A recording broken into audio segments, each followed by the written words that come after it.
Fala pessoal, tudo bom? Eu sou a Ana, sou professora de História e pessoal, assistam essa aula com muita atenção, com muito carinho, porque essa é uma das aulas mais importantes do curso de História, não só do curso de História geral, mas também para o seu curso de História do Brasil, tá bom?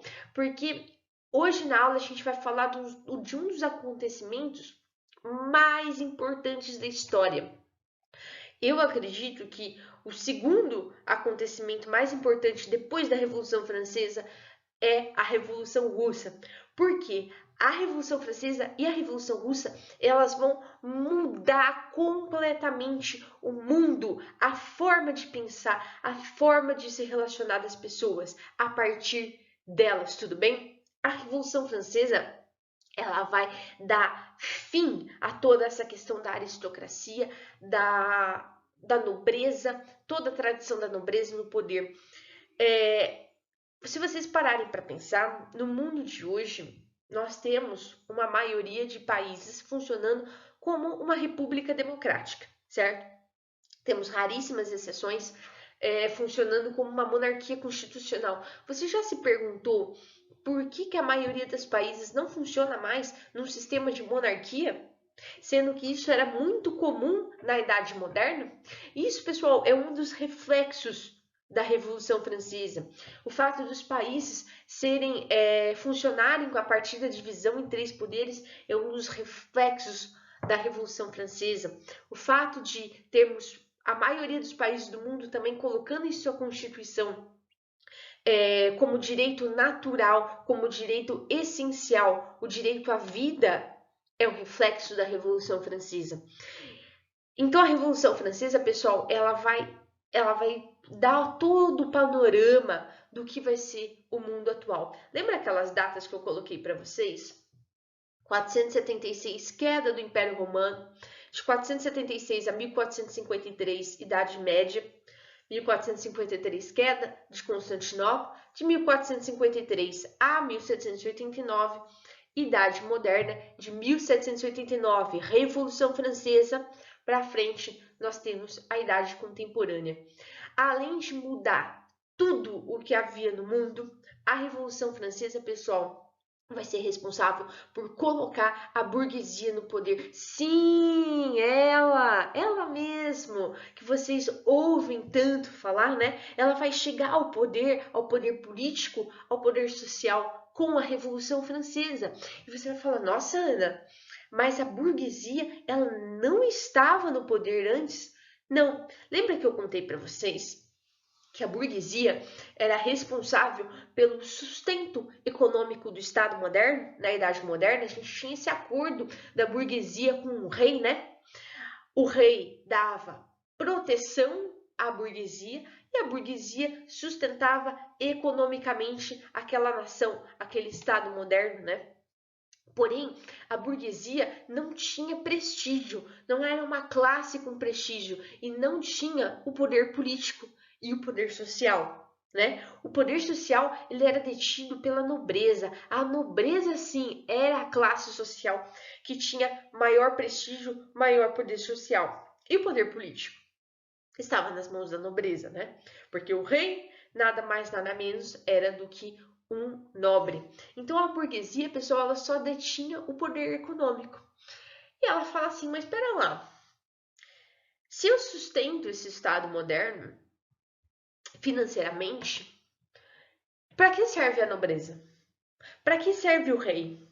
Por que eu não tomo o poder político e faço um Estado, construo um Estado de acordo com os meus princípios?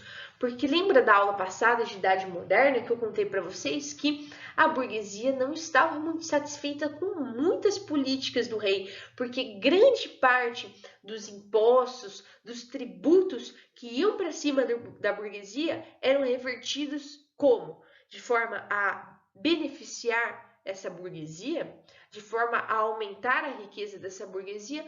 Não, muitas vezes não. Muitas vezes esse dinheiro ele era revertido para sustentar privilégios da nobreza, luxos da nobreza, tudo bem? Então essa burguesia vai falar assim, e para que serve o rei? Para que serve a nobreza? Por que a burguesia não detém o poder político, né? O poder social?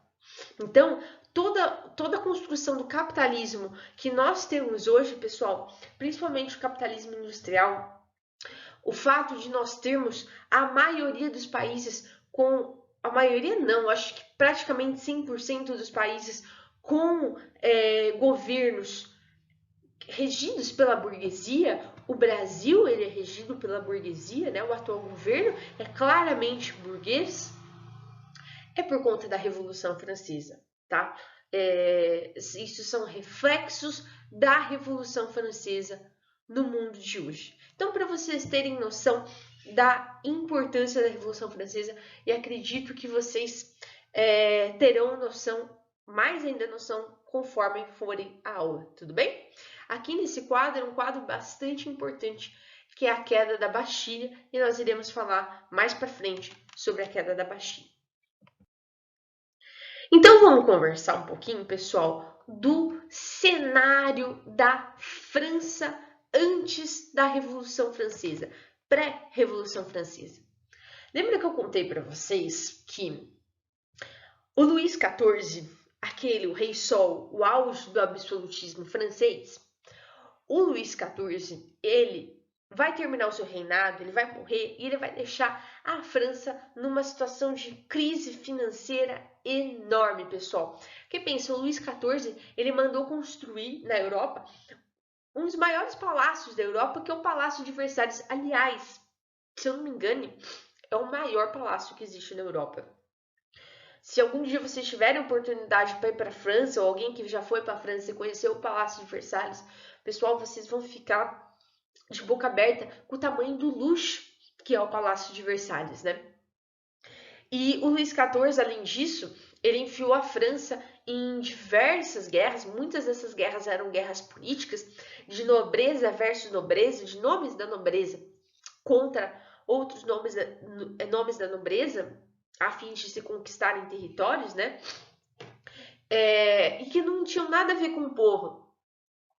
Porém, era o povo que pagava, tanto por esses luxos da corte, quanto por essas guerras políticas, né? Porque, afinal de contas, o Luís XIV e, posteriormente, o Luís XV, filho do Luís XIV, que vai assumir o trono, eles vão jogar todos esses tributos para cima do povo francês, porque a nobreza não podia ser taxada de impostos, isso era um dos privilégios da nobreza, tá bom, pessoal?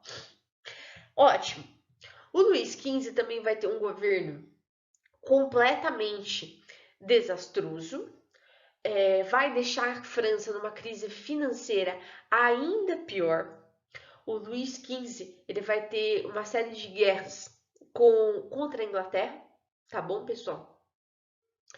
E daí ele vai deixar a França numa situação pior.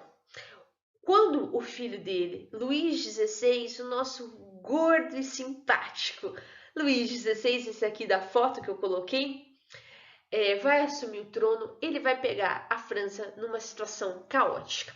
Porque justamente no governo do Luís XVI, a gente vai ter um crescimento demográfico da população francesa muito grande. Não sei o que aconteceu, pessoal. O pessoal teve mais filhos, enfim. A gente tem um pico da população francesa justamente nessa época. Porém, a França sempre sofreu períodos de baixa produção agrícola, principalmente por conta de invernos muito secos. Isso era um negócio periódico, tá? Isso era um negócio natural, não era culpa do rei especificamente. É um problema que a França sempre teve e que é da natureza do país mesmo, da geografia do país. Justo no governo do Luís XVI, a gente vai ter um dos invernos mais rigorosos da França. Isso vai gerar uma baixa enorme na produção agrícola. Bom, a gente junta dois fatores praticamente explosivos: crescimento demográfico, um aumento no número de pessoas, da população francesa e uma baixa produção agrícola. Não precisa ser nenhum gênio para a gente saber que isso vai gerar fome na França, tudo bem? As pessoas imploravam por pão, pessoal. As pessoas naquela época, em 1788, 1787, pré-Revolução Francesa, as pessoas assaltavam padarias a fim de pegar trigo. Para vocês terem uma noção de como é que estava a França. Eu não gosto de fazer muitas biografias na minha aula de história porque acredito que isso não importa. Porém, o Luís XVI eu vou fazer, tá? Vocês vão ver que em poucos momentos das minhas aulas eu faço essas biografias.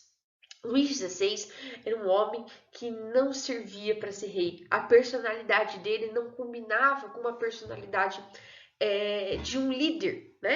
De um líder estatal. O Luís XVI, ele era o cara que ele sempre ia tomar a decisão da última pessoa que tinha falado com ele. Então, se vinha uma pessoa A falava tal coisa para ele e depois vinha uma pessoa B falava tal coisa para ele, ele comprava sempre a opinião da última pessoa B. Então, ele não era uma pessoa que sabia ouvir a opinião dos outros e ele mesmo bolar uma opinião e decidir a partir de uma opinião que ele tinha por ele mesmo, né? Não, Luís XVI, ele era um cara que não tinha essa firmeza de decisão. Ele era um homem extremamente tímido, comia muito, tinha muito problema de gula, enfim, tanto que o Luís XVI vai ficar bastante gordo e não era uma figura nada simpática com o povo francês, tudo bem? O povo não via no rei essa figura simpática, essa figura carismática. Além de tudo, a França passou por uma situação de crise financeira do Estado. Por quê, pessoal? Por quê? Dois motivos. Luís XVI, ele vai colocar a França em mais guerras. Ao invés de ter essa noção de que as guerras elas estavam gerando muito gasto para o Estado francês, não. Ele vai colocar a França em mais uma guerra. Ana, que guerra que ele vai colocar? Putz, uma que vai ser um tiro no pé do Luís XVI e depois vocês vão saber o porquê. Vai ser a Guerra de Independência dos Estados Unidos em 1776. Por quê? Durante a aula de independência dos Estados Unidos, vocês vão ver que a independência dos Estados Unidos ela vai ter um caráter extremamente burguês e extremamente iluminista. Então, o Luís XVI ele vai apoiar a independência dos Estados Unidos, inclusive enviar soldados e dinheiro para a independência dos Estados Unidos, e ele está apoiando uma independência de um país com caráter, com base completamente contrária à do governo dele. Pensem, Luís XVI era um monarca absolutista e, pessoal, o iluminismo ia 100% contra o absolutismo. E ele estava apoiando a independência de um país com caráter iluminista. Vocês vão ver que a independência dos Estados Unidos, poxa, os Estados Unidos, desde o primeiro dia de sua independência, é uma república democrática. E a França, a monarquia absolutista, apoiando a independência dos Estados Unidos. Além disso, vocês vão falar, mas Ana, por que o Luís XVI vai tomar essa atitude? Por conta de brigas políticas com a Inglaterra. Lembrem que os Estados Unidos foi uma colônia inglesa, né? E por conta de rixas da França com a Inglaterra, o Luís XVI vai apoiar a independência dos Estados Unidos, porém isso vai reverberar no próprio país dele e vai ser um tiro no pé. Além desses gastos com a guerra, a corte francesa era extremamente luxuosa, uma das mais luxuosas. A nobreza francesa era uma das que mais gastava com luxos, enquanto a gente tinha um povo assaltando padarias para pegar trigo, para pegar pão. A gente tinha uma corte francesa vivendo num mar de ouro, num mar de fartura, pessoal. Aquilo revoltava o povo de uma forma que eu não sei como não revolta aqui no Brasil, né? No nosso país a gente vive uma situação semelhante, enquanto a gente tem um governo vivendo uma fartura enorme e um povo muitas vezes passando fome, porra, gente, de revoltar. Eu não sei como que é impressionante. Além disso, na França pré-revolucionária, a gente tinha uma política de altos tributos que desagradava muito a burguesia. Lembra que eu falei para vocês esses altos tributos, para que eles usavam? Exatamente para gastos com guerra e luxos da corte. E esses altos tributos prejudicavam tanto a população burguesa como a população camponesa, que era mais pobre economicamente. Além disso, a burguesia era extremamente marginalizada socialmente. Não era cool ser burguês, não era cool ter dinheiro. O cool era você ser nobre, você ser de uma família nobre, tudo bem? A gente tem uma figura aqui, que é uma charge da época, que é o terceiro estado. O terceiro estado, pessoal, ele era composto pela burguesia e pelos camponeses, tá? A gente não tinha essa diferenciação, apesar de serem classes sociais muito diferentes. Então, o terceiro estado era composto pela burguesia, pelos camponeses, e na figura é o velho, que tá com as bengalas, sabe? Com o resto nas costas. E nas costas a gente tem o clero. Lembrem para vocês que o clero ele era formado pela própria nobreza e a nobreza, tudo bem? Então a gente tem a figura do terceiro estado francês sustentando o clero e a nobreza. E observe de que forma que eles estão sustentando, né? Então a gente tinha, pessoal, uma situação, uma panela de pressão fervendo, né? Na situação da França em 1789. Bom, tínhamos toda essa situação, né? Luís XVI, com uma França em crise econômica total, ele vai chamar um ministro da economia chamado Jacques Necker. O Necker, ele era um economista muito criado pelos iluministas, né, pessoal? E o Necker, ele vai convocar um negócio chamado Assembleia dos Estados Gerais. Ana, o que é isso? A França, ela era composta, pessoal, por uma pirâmide social, mais ou menos assim. Tinham 3 estados. O primeiro estado era a nobreza. O segundo estado, o clero. Daí você vai falar, Ana, dá na mesma, né? Exatamente, dá na mesma, porque tanto o primeiro estado quanto o segundo estado eram compostos pela nobreza, porque afinal de contas, ser parte do clero, você ser padre, bispo, papa que fosse, você precisava ser da nobreza. Então, primeiro e segundo estado, praticamente nobreza, né? Mas nobreza e clero. E o terceiro estado, Ana? Todo mundo. Todo o resto que sobrasse. Todo o resto. Então, o terceiro estado era a burguesia, os camponeses, e lá vai quem pudesse caber. Para vocês terem noção, o primeiro e o segundo estado, o clero e a nobreza, correspondiam a 3% da população francesa aproximadamente. E o terceiro estado correspondia a aproximadamente 97% da população francesa. Tá? Vai desenhando essa situação na tua cabeça.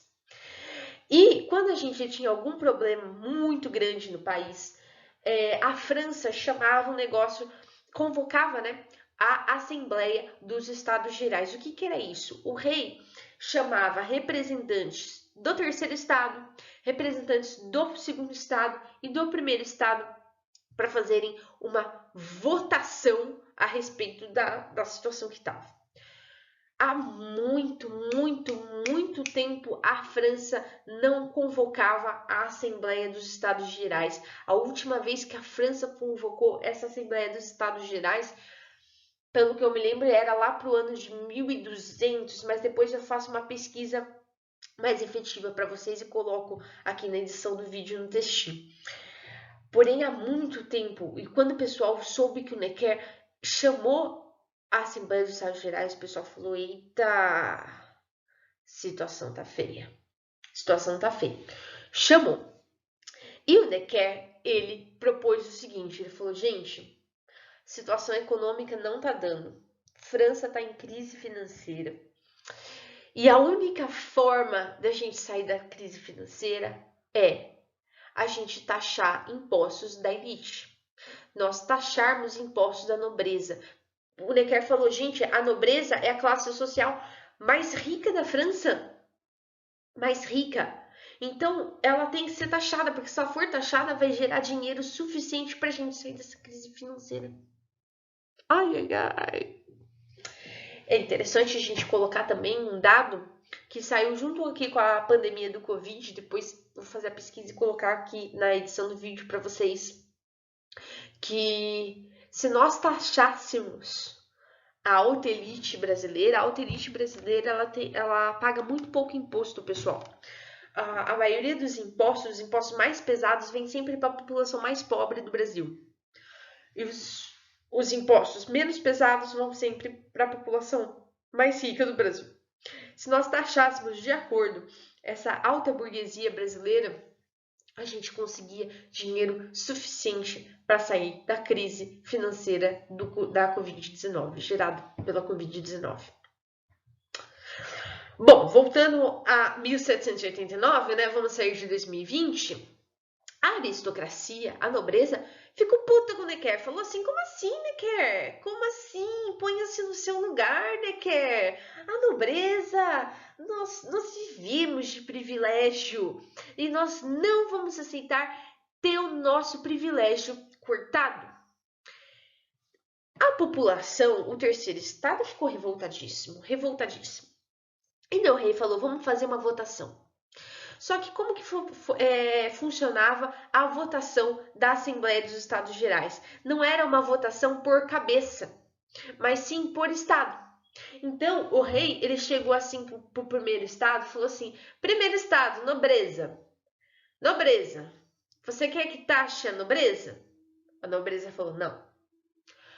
Clero, que na verdade era nobreza. Você quer que taxe a nobreza? Não. Terceiro estado, você quer que taxe a nobreza? Sim. Daí o rei falou, bom, então nós tivemos um resultado de 2/3, ou seja, não iremos votar para taxar a nobreza, porque 2/3 dos estados votaram não. E você vai falando, mas extremamente injusto, porque você me contou que o primeiro e o segundo estado correspondiam apenas a 3% da população, enquanto o terceiro estado correspondia a 97% da população. O terceiro estado ficou puto, falou assim, não, a gente quer uma mudança na Assembleia dos Estados Gerais, nós não queremos uma votação por estado, mas sim uma votação individual, porque se tiver uma votação individual, 97% da população francesa vai votar para que taxem impostos da nobreza. A Assembleia dos Estados Gerais, que o Necker convocou, vai ser um fracasso total. O Necker vai ser demitido pelo rei Luís XVI, porém, a semente que ele plantou, filha, ele vai dar raízes, vai dar muitas raízes. Então, resultado da Assembleia dos Estados Gerais. A Assembleia foi dissolvida, porém esse terceiro estado ficou extremamente revoltado. Falou, nós somos 97% da população francesa, estamos aqui perdendo na nossa votação. Porque a votação é por estado e não por cabeça. E esse terceiro estado, pessoal, iluminismo correndo solto. Você que não assistiu a aula de iluminismo, assiste, pessoal. Assiste porque a Revolução Francesa, ela é resultado, é o auge do iluminismo, tudo bem? Iluminismo correndo solto entre os pensadores, e o terceiro estado, essa burguesia que produzia filosofia, que produzia ciência, vai falar assim, não. Além de mudar as Assembleias dos Estados Gerais, a gente quer uma Constituição, a gente exige que a França seja uma monarquia constitucional, porque nós não tínhamos uma Constituição na França até aquela época, pessoal, 1789, e a França não tinha uma Constituição. O rei falava e palavra dada. A situação estava tão caótica, o pessoal estava tão revoltado, que é bastante interessante isso ao longo da história, né? Quando acontece um acontecimento histórico importante no mundo de hoje, em 2020, o que a gente faz? A gente corre para o nosso celular, né? A gente corre para o celular para ir no Facebook, no Instagram, ou perguntar para alguém no WhatsApp, putz, o que está acontecendo, não sei o que, não sei o que lá. E daí a gente toma conta do que está acontecendo. Naquela época, na Revolução Francesa, deixa eu te contar um segredo, aluno que me assiste. Não existia o WhatsApp. Não existia WhatsApp, não existia celular, não existia Facebook. Como que as pessoas ficavam sabendo? Elas iam pra rua. Elas iam pra rua e elas conversavam umas com as outras e elas ficavam sabendo o que estava acontecendo. Pessoal, essa é a situação do Luís XVI demitir o Necker, do Luís XVI não aceitar taxar a nobreza e a população francesa estava por aqui com a nobreza. Pessoal, a população francesa estava passando fome. Estava por aqui com a nobreza. O pessoal vai pra rua. Pô, o que tá acontecendo? Não sei o quê. E os caras, pô, demitiram o Necker. O Necker que tava representando a gente, que propôs taxar a nobreza. Pô, ele foi demitido, não sei o quê. Porra, o rei. Puta, o rei, ele quer matar a gente de fome, não sei o que. Aquela situação, todo mundo. E daí, de repente, deve ter alguém falando assim, vamos pra Bastilha! E foi todo mundo. Pessoal, a Bastilha era uma prisão francesa, que ela era símbolo do poder real. Símbolo é essa prisão que está aqui na foto e que está na foto de capa da Revolução Francesa. Ela tinha tijolos enormes. Todos os inimigos políticos do rei, todos que desafiassem o poder do rei, eram presos e levados para a Bastilha. Na Bastilha eles eram torturados e mortos, tudo bem? Então a Bastilha, ela era uma prisão que significava todo o poder do rei, tá? Tanto que ela era muito imponente, uma construção extremamente imponente, com paredes muito grossas. O interior dela era extremamente escuro, tudo bem? Extremamente insalubre. E as paredes, as torres dela eram extremamente altas. A galera foi em peso para a Bastilha e derrubou a Bastilha. Pessoal, a galera derrubou a Bastilha. Vocês têm noção disso? Eles derrubaram tijolo por tijolo. Essa construção ela não existe mais. Pegaram os soldados reais, mataram os soldados reais e vai começar uma tradição na Revolução Francesa. Eles cortam as cabeças dos soldados reais e colocam nas pontas das lanças, que eles roubaram dos próprios soldados, inclusive. Porra, 14 de julho é uma data extremamente significativa para a história, porque aí tem início, de fato, a Revolução Francesa. Quando isso chega aos ouvidos do Luís XVI, ele começa a perceber que ele estava perdendo o controle de toda a situação. Mal sabia Luís XVI que as coisas não voltariam ao normal, né? Aqui mais uma foto da queda da Bastilha. Olha, pessoal, olhem, observem a foto. Quero que vocês vejam o quanto a Bastilha ela era imponente, quanto o poder do rei ele era imponente e ele estava caindo. Bom, vamos começar pro primeiro período da Revolução Francesa, que vai ser o período da Assembleia Nacional de 1789 a 1792. Nesse primeiro período, nós vamos ter uma atuação da burguesia muito forte, tudo bem? A burguesia, ela vai tomar conta, ela vai tomar frente a essa Revolução Francesa. E eles vão criar um negócio, pessoal, que vai ser muito importante, que vai ser a Declaração dos Direitos do Homem e do Cidadão. Sabe a Declaração dos Direitos Humanos da ONU atual? A Declaração dos Direitos Humanos ela foi muito baseada na Declaração dos Direitos do Homem e do Cidadão. Então, o direito à vida, o direito principalmente à liberdade, à propriedade privada, o direito à liberdade, tudo bem? O direito à liberdade de imprensa, mas principalmente o direito à propriedade privada, a Declaração dos Direitos do Homem e do Cidadão, que vai falar que todo homem é livre, ela vai ter um caráter extremamente burguês, tá? Extremamente burguês. A burguesia vai fazer o confisco dos bens do clero, ou seja, vai pegar todos os bens do clero e confiscar, tá? O clero vai ficar puto. O clero tinha muitas terras na França, né? A França vai se tornar uma monarquia constitucional e daí nós vamos ter dois grupos principais atuantes, que é bom que vocês entendam agora. Os girondinos, representados pela mais alta burguesia, ou seja, uma burguesia mais economicamente bem. E eles eram mais moderados, tá? Nas suas reivindicações. De um outro lado, a gente tinha os jacobinos. Os jacobinos representavam a burguesia mais popular, a baixa burguesia. E junto com os jacobinos estavam o povo, né? O povo em sua maioria e também os chamados sans-culottes, tá? O que são os sans-culottes? Os que estão na figura aí que eu coloquei no slide para vocês. Coloquem no Google para vocês verem o que é um sans-culotte. Sans-culotte significa em francês sem calça. Ana, eles andavam sem calça? Meu Deus, que horror! Não, eles não andavam sem calça. É que a nobreza tinha um culotezinho, uma calçazinha diferente.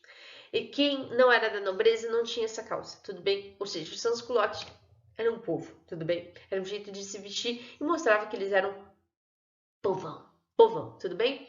Eles eram considerados mais radicais. O Luís XVI ele foi forçado a assinar a Constituição, forçado a entender que a França ia ser uma monarquia constitucional, porque porém ele não estava nada feliz com isso, tá? O Luís XVI, pessoal, ele era um monarca absolutista. Ele falava, Jesus, o que está acontecendo? O que está acontecendo? Não é para ter Constituição, não é para esse povo estar tomando conta das coisas. Luís XVI estava desesperado. E daí ele vai ter uma ideia. Ele vai tentar fugir para a Áustria. Vamos lá. O que está acontecendo na Áustria? Estou aqui no meio da Revolução Francesa. Pessoal, a Áustria, país, ainda não existia naquela época. O que existia era o Império Austríaco. Maria Antonieta, esposa do rei Luís XVI e rainha da França, ela era austríaca, na verdade. Maria Antonieta era de uma família chamada Habsburgo. A família Habsburgo foi muito atuante no Império Austríaco, governou o Império Austríaco por muito tempo. E os casamentos entre nobreza, principalmente entre o rei e rainha, eram casamentos políticos, né, pessoal? Não é que o Luís XVI era apaixonado pela Maria Antonieta, não. Eles casaram, eles tinham 14 anos. Maria Antonieta veio à França como um acordo entre a família Bourbon, que dominava a França, e a família Habsburgo, para que os dois países fossem amigos amigos politicamente falando, tá, pessoal? A partir desse casamento. E o Império Austríaco estava de olho, porque o Império Austríaco era um império extremamente absolutista. Os caras falavam, pera lá que opa, eu tô vendo aqui as coisas na França, os caras estão perdendo a mão, os caras, pera lá. Tirar a Bastilha, isso teve um significado enorme, isso repercutiu de uma forma na Europa, pessoal, vocês não têm noção. A burguesia tá tomando poder, declaração de direitos do homem e do cidadão, monarquia constitucional, confisco dos bens do clero. O Império Austríaco estava de olho porque o rei, o rei austríaco não queria que esse tipo de ideia chegasse lá não, né? E daí o Império Austríaco, a Áustria vai começar a formar uma frente contra-revolucionária contra a França, tudo bem? E o Luís XVI vai se comunicar por cartas com o rei da Áustria, e o rei da Áustria vai falar para ele assim, Luís XVI, pega Maria Antonieta, lembrando que Maria Antonieta era austríaca, foge para cá, a partir daqui a gente forma um exército contra-revolucionário, a gente mata todo mundo, dá um jeito nos caras e a gente põe você de volta no poder.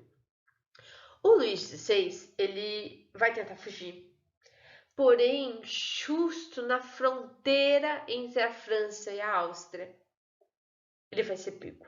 Ele é Maria Antonieta. E ele não vai conseguir completar a fuga dele. E, pessoal, isso vai ser péssimo para a imagem dele, péssimo, porque a galera vai falar que o Luís XVI é um traidor da Revolução Francesa, o Luís XVI é um traidor da França. O que fazemos com o traidor? Cenas dos próximos capítulos. Então a gente vai ter a formação de um exército popular também, principalmente controlado pelo Danton e pelo Robespierre. O Danton e o Robespierre vão ser duas figuras bastante importantes, líderes da Revolução Francesa bastante importantes. E o pessoal de tanta raiva do Luís XVI, eles vão falar, então, esse homem não vai ter mais poder nenhum. A gente vai proclamar uma república. A partir de agora, a França não é mais uma monarquia. A França é uma república. Bom, indo para o próximo período, que é o período da Convenção Nacional, que vai de 1792 a 1795, a gente vai ter um período extremamente conturbado, pessoal, extremamente conturbado. Por quê? Estamos sem rei, certo? O rei foi deposto, França proclamou uma república. Mas como que vai ser essa república? Qual que vai ser o andamento dessa Revolução Francesa? De um lado, nós tínhamos os girondinos, que queriam consolidar essas conquistas burguesas, tudo bem? Fala tipo assim, beleza, galera, a burguesia já chegou no poder, já tomamos o poder político, o rei não existe mais, ele não tá aqui mais. Tá ótimo, tá? A Declaração dos Direitos do Homem e do Cidadão, ela reflete valores burgueses. A Constituição Francesa reflete valores burgueses. Tá ótimo, pessoal. Vamos evitar uma radicalização dessa revolução. Não, não, não, não, não, não. Povo no poder, não. Povo no poder, não. O que nós queríamos era a burguesia no poder, mais especificamente a alta burguesia no poder. Já conseguimos, tá ótimo. Já a galera, que era chamada de a galera da montanha, porque eles vinham de regiões da França bastante montanhosas, queriam uma radicalização da revolução, queriam que de fato a revolução ela refletisse os valores do povo. Para vocês terem noção, a montanha, os jacobinos, a montanha e os jacobinos são sinônimos, tá, pessoal? Beleza? Os candidatos da montanha, eles eram todos jacobinos. Eles queriam a abolição da escravidão nas colônias francesas. Pessoal, 1789, isso era de surtar qualquer conservador, pessoal. Os caras surtavam se você falasse isso. Não, vamos abolir a escravidão porque os negros são iguais a nós. Uma coisa é você ouvir isso em 2020, 1789, os caras falavam, mano, você tá maluco, como assim? Abolição da escravidão, você tá louco, para com isso, tá radical demais. Tudo bem. E a gente tinha a planície, que era o Ciro Gomes, né, galera, sem posição definida, tudo bem? Então a gente tinha os candidatos girondinos e os jacobinos, tudo bem? Inclusive, o conceito de direita e de esquerda vai começar na Revolução Francesa. Olha como a Revolução Francesa é recheada de curiosidades históricas, né? Por quê? A direita sempre ficou conhecida como a ala mais conservadora, né? A gente tem esse conceito de direita porque a galera mais conservadora sentava geralmente à direita do rei, tá? Durante a Assembleia dos Estados Gerais. E a ala mais radical, que queria políticas mais radicais, mais revolucionárias, se sentava à esquerda do rei, né? Então, esse conceito de direita e de esquerda, ele vai começar durante a Revolução Francesa. Antes da Revolução Francesa, você não podia chegar e chamar as pessoas de esquerdopata, não, porque nem existia. A pessoa ia falar, que esquerdopata? Como assim? Não ia entender, a piada não ia fazer efeito, né? Depois da Revolução Francesa, daí, né, a gente tem a construção do conceito de direita e de esquerda, tudo bem? Porém, a França, pessoal, extremamente radicalizada, os jacobinos candidatos da montanha, cada vez mais começando a tomar o poder, tá? Eles vão sofrer muitas ameaças de invasão, porque o Império Austríaco em cima, falando assim, não, não, não, não, pera lá, a gente precisa invadir a França urgente, pessoal, os caras estão ficando malucos, depuseram o rei, proclamaram uma república, pelo amor de Deus, eu não quero perder minha coroa. Então, a França cada vez mais sendo ameaçada de invasão, os jacobinos tomam o poder, e na hora que eles tomam o poder, eles falam assim, qual que é a punição para um traidor? Luís XVI estava vivo até aquela época. Exatamente, a morte. E a gente vai ter a execução do Luís XVI na guilhotina. A guilhotina, eu acho que a maioria de vocês conhecem. Gente, coloque um vídeo no YouTube, enfim, uma imagem, vocês vão ver que a guilhotina é uma lâmina. Ela foi criada por um médico, o Guillotin, e o Dr. Guillotin falava que a guilhotina ela era uma forma fácil e rápida de se matar, e indolor, de acordo com o Guillotin. Ninguém nunca voltou do além para nos contar se de fato dói ou não dói, se é uma morte boa ou não. Mas, de acordo com o Guilhotin, era uma morte ótima, que vinha lá, pá, cortava de uma vez só. Antigamente, assim, esse negócio de cortar a cabeça não é uma coisa da Revolução Francesa, tá, gente? Os carrascos do rei cortavam a cabeça dos presos políticos e tudo mais. Mas como que cortava essa cabeça, né? Era com machado mesmo, era com machadada. Você ia lá, pá, ai, não cortou tudo. Pera lá, pá, e cortava mais de novo. Eu acho que devia doer um pouquinho antes da pessoa morrer. Acho que devia ser meio torturante. E a guilhotina é uma coisa rápida e eficaz. Tá, vai lá e corta.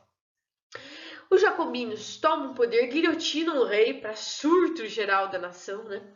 E proclamam uma nova Constituição. Nessa nova Constituição, a gente tem uma democratização da França e o sufrágio universal. Sabe o que é o sufrágio universal, pessoal? Todo mundo poder votar. Todo mundo poder votar, porque na primeira Constituição da França, aquela primeira, antes do Luís XVI ser guilhotinado, sabe quem podia votar? Quem tivesse renda. Pessoal, quem tem renda? A burguesia, exatamente. A primeira Constituição era extremamente conservadora com relação a isso. Lembre que os jacobinos são um povo, né, pessoal? São um povo. Eles falam, não, não, não, não, não, não, não, não, não. O voto na França tem que ser universal, ou seja, todos podem votar independente de renda. Pessoal, isso era visto como uma atitude extremamente radical na França, né? Além disso, o governo jacobino, principalmente levado pela figura do Robespierre, vai ter o Comitê de Salvação Pública, o Comitê de Salvação Nacional e o Tribunal Revolucionário, que vão ser o quê? Vão ser instituições, órgãos institucionais criados pelos jacobinos para que dessem andamento à Revolução Francesa e também perseguissem qualquer tipo de inimigos da Revolução Francesa. Qualquer pessoa que falasse, porra, esses jacobinos são radicais demais, ou, putz, que saudade da monarquia, queria uma monarquia, não queria uma república, ai, não gosto da revolução, guilhotina. Tudo bem? Então, todos os que eram opositores à Revolução Francesa ou opositores aos jacobinos serão perseguidos, tudo bem? Serão julgados pelo Comitê de Salvação Pública e Salvação Nacional e também julgados no Tribunal Revolucionário. Nós temos início aí, pessoal, ao período do terror, que vai ser o governo do Robespierre. Não gosto muito de fazer biografias durante as minhas aulas de história, porém eu vou fazer uma biografia. Robespierre é um jovem da baixa burguesia, formado em Direito. Na época, o curso de Direito da França era muito diferente, tá, do que a gente tem hoje. E Robespierre, ele foi formado pelo Iluminismo, né, pessoal? Ele era um defensor muito grande do Iluminismo e das ideias dele, tanto que ele era chamado de o Incorruptível. Porque ele era muito rígido nas ideias dele. Já o Danton, que foi parceiro político do Robespierre, Danton era um cara do povo, pessoal. O Danton, ele era aquele cara que se você chamasse ele para tomar uma cerveja, ele ia. O Robespierre não. Ia falar que isso eram coisas mundanas, que não. Robespierre não era um cara que você tomava cerveja junto, tudo bem? Então, pessoal, o Robespierre, ele não era uma figura tão carismática nesse governo revolucionário. Porém, ele vai começar a achar que todo mundo, qualquer pessoa que criticasse ele, fizesse qualquer crítica, era um inimigo da revolução. Então o Robespierre, ele vai mandar todo mundo para a guilhotina. Para vocês terem noção, esse período de 95, 94, a guilhotina ela trabalhava a todo vapor. A todo vapor. O ser guilhotinada, a própria Maria Antonieta, para vocês terem noção, ela será guilhotinada também. Bom, vamos dar continuidade. Pessoal, a galera não estava gostando dessa coisa extremamente, esse período do terror, essa ditadura do Robespierre, principalmente colocada na figura do próprio Robespierre. O Robespierre vai ser um ditador ferrenho, aquela guilhotina, todo mundo era preso. A gente chegou numa situação que era assim, se você não gostasse do seu vizinho, era só você ir no tribunal revolucionário e falar assim, ah, meu vizinho, ele é contra a Revolução Francesa. Se esse vizinho nem era, não tava nem aí, só queria falar assim, ah, deixa eu ficar quieto no meu canto. E você ia lá, denunciava seu vizinho era acusado no tribunal revolucionário, ele ia pra guilhotina. Tava assim a situação. E a galera falou, não tá certo. O Danton vai ser guilhotinado, o Robespierre vai mandar guilhotinar o Danton, que era amigo dele, porque o Danton vai falar assim, não, Robespierre, eu acho que as coisas estão saindo do controle um pouco. O Robespierre vai falar, tá saindo do controle, guilhotina. A gente vai chegar ao ponto do próprio Robespierre ser guilhotinado. O pessoal vai depor Robespierre e ele vai morrer na guilhotina. Então a gente vai ter início ao período do Diretório, que vai de 1795 a 1799, que vai ter uma supremacia girondina. Os girondinos vão voltar ao poder, tá, pessoal? O exército francês ele vai ser vitorioso. Lembra que a Áustria e outros países absolutistas estavam tentando invadir a França. Não se esqueçam disso, tá?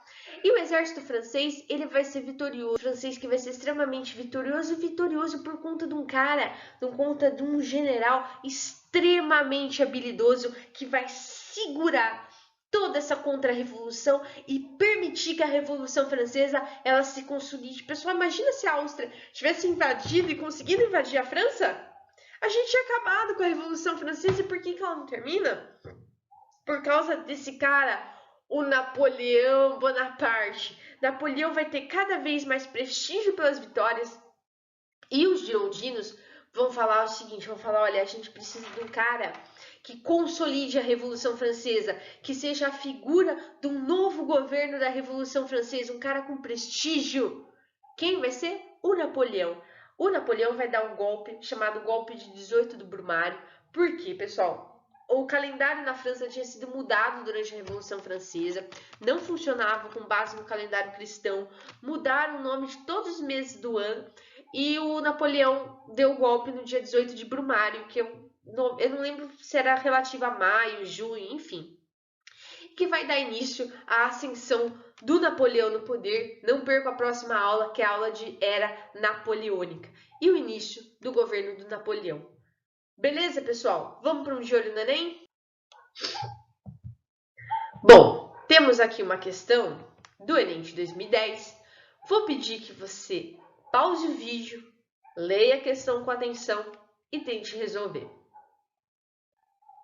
Bom, a gente tem uma questão que é um discurso do Robespierre em 1794, né? A letra A, ela tá errada, né? Porque a alta burguesia, ela era composta pelos grupos de girondinos e eles não compartilhavam com esses ideais republicanos jacobinos que eram considerados muito radicais, né? O Robespierre, ele era um representante dos jacobinos. O clero francês não era ligado à alta burguesia, tudo bem? Os militares, eles defendiam, na verdade, a realeza, tudo bem? A maioria dos militares pertencia à nobreza. A letra D está errada, né? Porque a nobreza francesa ela não aceita as decisões da Assembleia, muito pelo contrário, tudo bem? Então a gente tem a letra E como correta, aos representantes da pequena e média burguesia, camadas populares que desejavam justiça social e direitos políticos, beleza? Pessoal, é o que eu disse no comentário da questão, nesse período foi abolida do período do terror, no período do governo do Robespierre, foi abolida a escravidão nas colônias, todos os bens do clero e da nobreza foram confiscados distribuídos ou vendidos a preço baixo. Pessoal, olha como Robespierre, puta, ele causou um rebuliço enorme, né, na galera? Mas, enfim, espero que vocês tenham acertado a questão. Aguarda, porque aí vem a próxima aula, que é bastante importante, que era a napoleônica. Eu vou ficando por aqui. Assistam a próxima aula para a gente ver a continuação dessa Revolução Francesa, que foi extremamente importante. Espero que vocês tenham entendido a dimensão da importância da Revolução Francesa. Tudo bem? Eu vou ficando por aqui. Um beijinho. Tchau, tchau.